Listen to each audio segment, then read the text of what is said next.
It was almost December, and Jonas was beginning to be frightened. No, wrong word, Jonas thought. Frightened meant that deep, sickening feeling of something terrible about to happen. Frightened was the way he felt a year ago when an unidentified aircraft had overflown the community twice.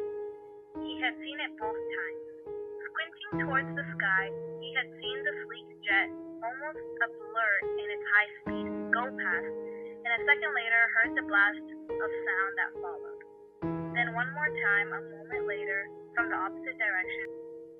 At first, he had been only fascinated. He had never seen aircraft so close, for it was against the rules for pilots to fly over the community. Occasionally, when supplies were delivered by cargo planes to fill the landfills across the river, the children rode their bicycles to the riverbank and watched, intrigued, the unloading and then the takeoff directed to the west, always away from the community.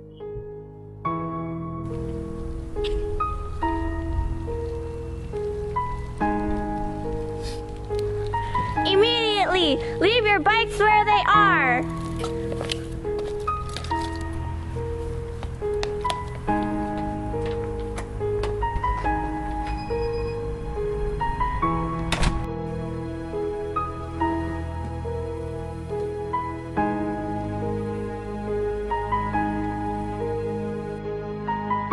Even the children were scolded if they used the term lightly at play, cheering at a teammate who missed a catch or stumbled in a race.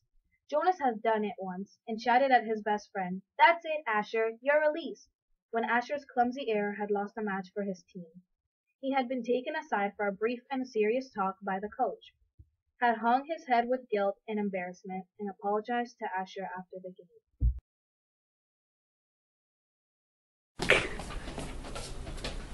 I apologize for inconveniencing my learning community. I left home at the correct time, but when I was riding along the nearby hatchery, the crew was separating some salmon. I guess I just got distraught watching them. I apologize to my classmates. We accept your apology, Asher. I accept your apology too, Asher.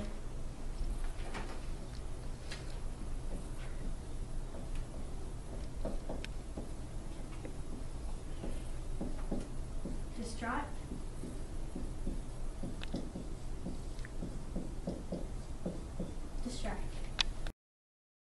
Jonas, nearing his home now, smiled at the recollection, thinking still as he wheeled his bike into its narrow port beside the door. He realized that frightened was the wrong word to describe his feelings. Now that December was almost here, it was too strong an adjective. It was dinner time. What's to be first tonight for feelings? You go, Lily. I felt very angry this afternoon. My child care group was at a play area, and we had a visiting group of 7s. They didn't obey the rules at all. A male, I don't know his name, kept going right in front of the line to the slide, even though all the rest of us were waiting in line. I felt so angry at him. I made my hand into a fist like this. So, why do you think the visitors didn't obey the rules? I don't know. They acted like... Animals? Yeah, that's right, like animals. Where do you think the visitors were from? Our leader told us when he made the welcome speech, but I can't remember. I guess I wasn't paying attention. It was from another community. They had to leave very early, and they had their midday meal on the club. Do you think that it's possible that their rules may be different, and that they simply didn't know what your play area rules were? I suppose. You've visited other communities, haven't you? My group has often. When we were 6s, we went to share the whole school day with another community. How did you feel when you were there? I felt strange because their methods were different. They were learning usages that my group hadn't learned yet. I felt so stupid. I'm thinking, Lily, about the boy who didn't obey the rules today. Do you think it's possible he felt strange and stupid, being in a new place with rules that he didn't know about? Yes. I feel a little sorry for him. I feel a little bit sorry for anybody who's in a place where they feel strange and stupid. How do you feel now, Lily? Still angry? I guess not. I feel a little sorry for him too. And I'm sorry that I made my hand into a fist.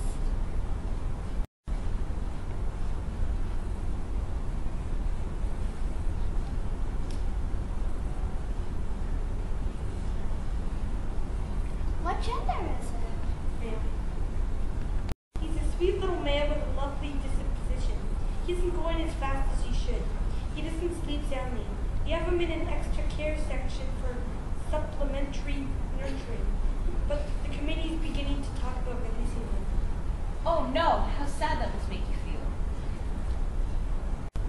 Well, I'm going to keep trying. I may ask the committee for permission to bring him here at night, if you don't mind.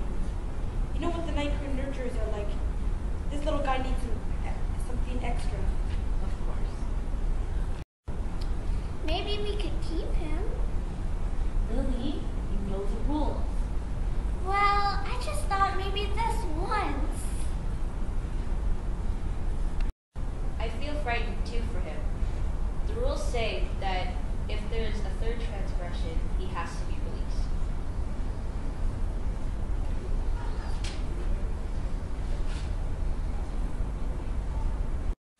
So Jonas, relax today.